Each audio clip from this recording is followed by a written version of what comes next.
देख रहे हैं हमारे आसपास का जो माहौल है, आपको लगता है सृष्टि बदल रही है, दुनिया बदल रही है? आपको बदलाव महसूस होता है? यस कि यस दुनिया में बदलाव हो रहा है और बहुत तेज़ी से बदलाव हो रहा है। आज क्या और कल क्या हो जाता है, ऐसे है ना, अचानक सब बदलाव हो रहा है। तो उन सब बदलाव का एक बहुत बड़ा कारण है जो हमको समझना है। वो बदलाव का कारण है, देखिए, ये 5 विकार: काम, क्रोध, मोह और अहंकार। ये जो 5 विकार हैं, ये वाइसेस हैं, ये हमारे सारे दुखों की जड़ ही ये 5 विकार हैं। ये 5 विकार जो है वो अग्नि का रूप ले लिया है। देखिए, आप अग्नि के समान हो गए हैं और इतने फैल गए हैं इस दुनिया में कि वो पूरी दुनिया उससे जल रही है। उन विकारों की अग्नि में वो दुनिया जल रही है और वो तमो प्रधान बन गई है।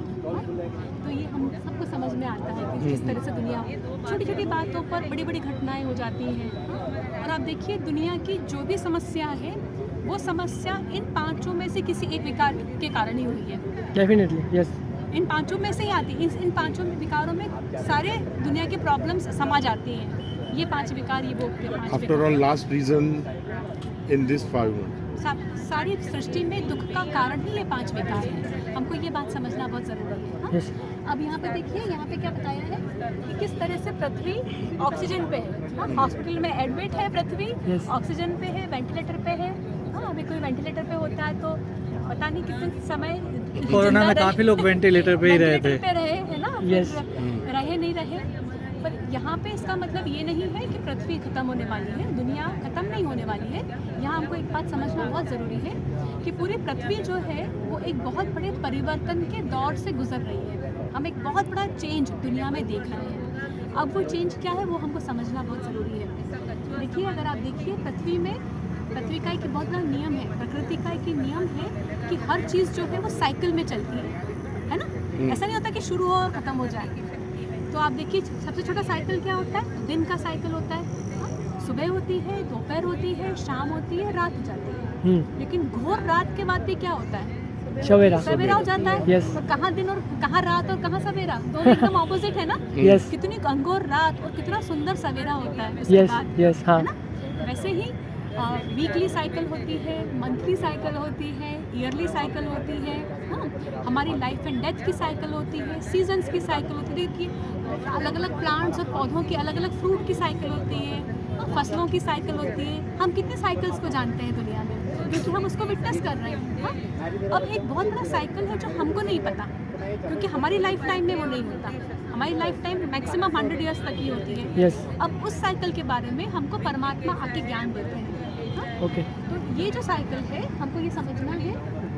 आपने युगों के बारे में सुना होगा, सतयुग, त्रेता, द्वापर और कलयुग। इन युगों के बारे में तो हमने शास्त्रों में भी सुना हुआ है। अभी आप बाहर से आए तो आपने बाहर देखा कितना सुंदर सतयुगी दुनिया का पूरा मॉडल है। यस हाँ वो मॉडल इसलिए दिखाया जा रहा है आपको कि वैसी दुनिया इस धरती पे आने वाली है। यस वो सवेरा है और अभी हम जहाँ पर है वो क्या है? वो रात है। रात है। विकारों की रात है और वो निर्विकारी दुनिया का सवेरा है। सवेरा ओके तो अभी परमात्मा जब इस धरती पर आते हैं तो परमात्मा हमको ये ज्ञान देते हैं कि ये बड़ा वाला जो साइकिल है, Yes. 5000 वर्ष का, युगों का जो साइकिल है, कल्प का जो साइकिल है, वो साइकिल क्या है और वहाँ पे अभी हम कहाँ खड़े हुए हैं? उस साइकिल में अभी हम कलयुग के अंत में खड़े हुए हैं। देखिए यहाँ पर और ये रसोई जहाँ पे दिख रही है ना, ये परिवर्तन हो रहा है। कलयुग सतयुग में बदल रहा है। तो ये हम इस कलयुग के अंत में खड़े हुए हैं और इस समय परमात्मा आते हैं इस धरती पर और फिर ये परिवर्तन होकर सवेरा हो जाता है। ये काली रात, विकारों की काली रात खत्म हो जाएगी, जो कि परमात्मा शिव के आने से शिवरात्रि ही उसका प्रतीक है कि परमात्मा शिव रात्रि में आते हैं। रात्रि मतलब ये कलयुग की घोर रात्रि में आते हैं। हाँ, विकारों की घोर रात्रि में आते हैं और उनके आने से क्या होता है? परमात्मा उजाला कर देते हैं। परमात्मा जब इस धरती पे आएंगे तो क्या होगा? कितना बड़ा परिवर्तन परमात्मा ही कर सकते हैं ना, कोई और कर सकता नहीं। हाँ? तो शिवरात्रि का यही महत्व है कि किस तरह से काली घनघोर रात, है ना, एकदम सत्यों की सवेरे में बदल जाती है का प्रतीक है ना। तो हम सब लोग अज्ञानता की नींद में सो रहे हैं, अपने आप को शरीर समझ बैठे हैं। देखिए, यहाँ पर कलयुग और सतयुग में क्या अंतर है? ज्ञान और अज्ञान का अंतर है। इन दोनों युगों का अंतर ये है कि यहाँ पर अज्ञानता की घोर है और यहाँ पर ज्ञान का सवेरा हो जाता है। तो यहाँ पे ब्रह्मा कुमारी की जो परमात्मा का ज्ञान है वो ज्ञानामृत उनके कानों में पड़ रहा है। ज्ञान अमृत का काम कर रहा है। वो ज्ञान अमृत जब कानों में पड़ता है तो आत्मा जग जाती है। जगाना किसको है? आत्मा को जगाना है। हम शरीर से तो जगे हुए हैं। जब वो आत्मा जग जाती है, आत्मा अपने सत्य स्वरूप को जान जाती है और परमात्मा से उनका क्या रिश्ता है वो समझ जाती है। और रिश्ता योग तो वही है, योग का मतलब यही परमात्मा से रिश्ता बनाना। और योग से आत्मा में शक्ति भरती जाती है। जब आत्मा में शक्ति भरती जाती है तो विकार खत्म हो जाते हैं। यस। अब आप देखिए, इन विकारों में कोई भी विकार, कब आपको गुस्सा कब आता है? जब आप कमज़ोर फील करते हो, हैं? Yes. मानते हैं ना आप? यस। आत्मा की कमजोरी से ही विकार आते हैं। जब आत्मा कमजोर हो जाती है तब वो विकारों का सहारा लेके अपना काम कराना चाहते हैं। जो काम प्यार से हो सकता है वो हम गुस्से से कराते हैं, क्योंकि हम में वो शक्ति ही नहीं है प्यार की। हम में प्यार खत्म हो चुका है। जब हम परमात्मा से रिश्ता जोड़ते हैं, परमात्मा जो प्यार का सागर है, आपने देखा होगा ना आगे वाले उसमें, Yes. परमात्मा किस तरह सब गुणों और शक्तियों का सागर है। योग का मतलब ये है कि हम जब परमात्मा को याद करते हैं, उनकी शक्तियाँ हम में आने लगती हैं। जब हम में प्यार बढ़ने लगता है, बाकी शक्तियाँ बढ़ने लगती हैं, शांति बढ़ने लगती है, आत्मा इतनी शक्तिशाली हो जाती है कि उसको विकारों का वो लेने की जरूरत नहीं है, विकारों का सहारा लेने की जरूरत नहीं है। हम बिना विकारों के अपना काम करते हैं। सतयुग और कलयुग में यही अंतर है कि कलयुग में हम विकारों से दुनिया चला रहे हैं, वहाँ निर्विकारी दुनिया है। Yes. सतयुग निर्विकारी दुनिया, ये पांचों ही खत्म हो जाते हैं। तो आत्मा की जहाँ शक्ति बढ़ी, विकार खत्म, और जैसे ही विकार खत्म, दुनिया में सतयुग आ जाता है। तो हम लोगों को हमारे संस्कारों का परिवर्तन करना है, आत्मा को जागृत करके परमात्मा के ज्ञान से शक्तिशाली बनाना है। हमारे परिवर्तन से सृष्टि परिवर्तन होगी और दुनिया कलयुग से स्वर्ग बन जाएगी। यस। अधर्म क्यों लिखा है? अधर्म, अधर्म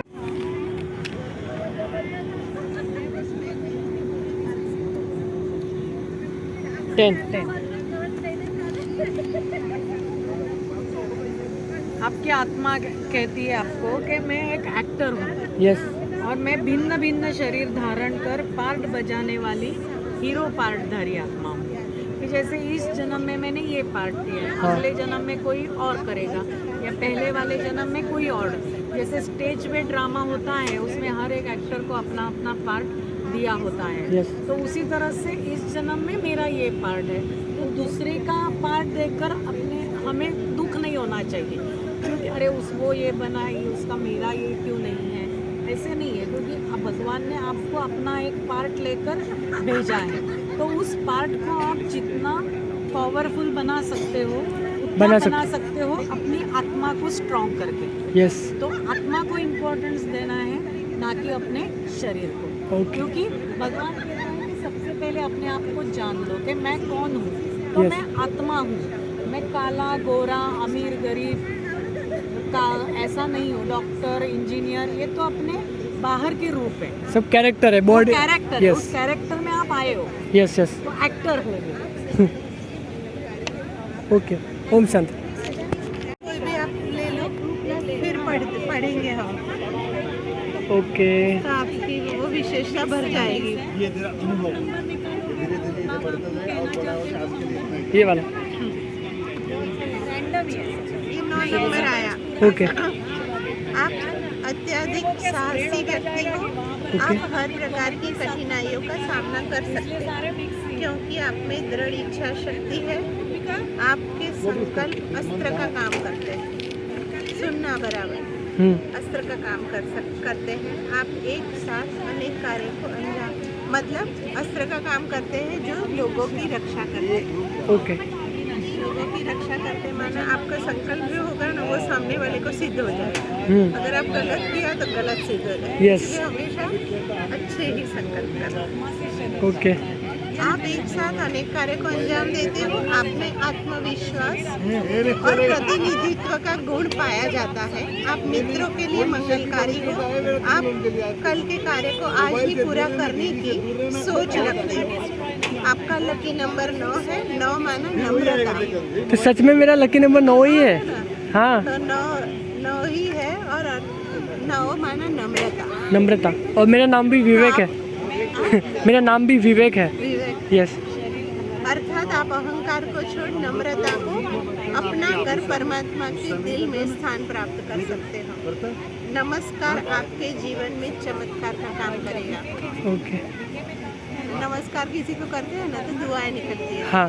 सामने वाले को, और वो चमत्कार हो जाता है। मतलब दुआ दवा काम नहीं करती ना, वो दुआ काम करती है। यस। नमस्कार ही आपके जीवन को मंगलमय बना देगा। ओम शांति। शांति विवेक। ये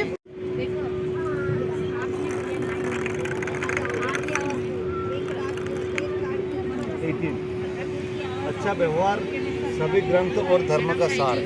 ओके मतलब हम कोई भी ग्रंथ पढ़ लें या कोई धर्म के बारे में बात करें, वो अल्टीमेटली सिखाते क्या है कि व्यवहार अच्छा होना चाहिए। हाँ व्यवहार अच्छा है तो सार वही है ग्रंथ में, बाकी सब कुछ साइड में रखिए। ओके हम सार ओके ओम शांति। मेडिटेशनનો કોર્સ હોય છે અચ્છા કઈ જગ્યાએ 69 સતાધાર ગુલાબધામ સવારે પણ મેડિટેશનનો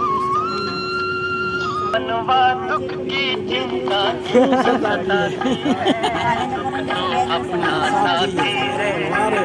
मेरा लग 69 नंबर आया है।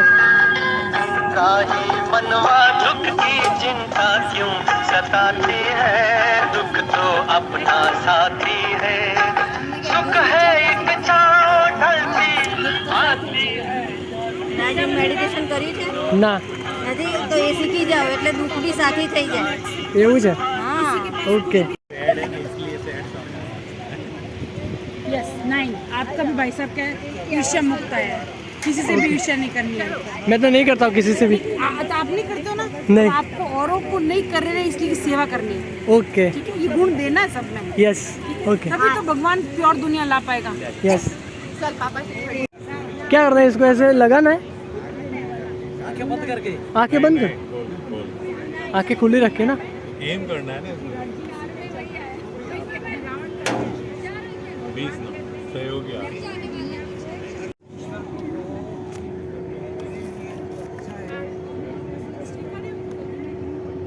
16 माना आपको आया है अहिंसा, अहिंसा।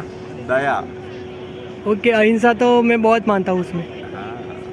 अहिंसा माना किसी को दुख नहीं, किसी को दुख नहीं देना। हाँ वर्ड्स मन और कर्म से किसी को दुख न दो। हाँ महावीर स्वामी का वो है ना। यस ओके से आप एक रखना, उसका विशेषता एक रखना। अगर सही होगा तो बैलेंस रहेगा, गलत आंसर होगा तो इनबैलेंस रहेगा। ओके सब आप एक रखिए, कौन सा आपको चाहिए वो एक रखिए, शांति। ठीक है। आप शांति रखिए तो आपको शांति ऐसा लगता है कि इसमें से कौन सा सही होगा। शांति कैसे मिलेगी? शांति के साथ ओके। शांति तो हमें तभी मिलेगी एकांत, धैर्यता हो गई, अध्ययन मनन हो गया, ईमानदारी, परिश्रम, उमंग, उत्साह, खुशी, मिजाज, संयम, नियम, नम्रता, संतोष, दृढ़ता, एकाग्रता। जब हम एकाग्र होते हैं तो एकदम शांत रहते हैं अंदर से। बट उसके पहले क्या करना है?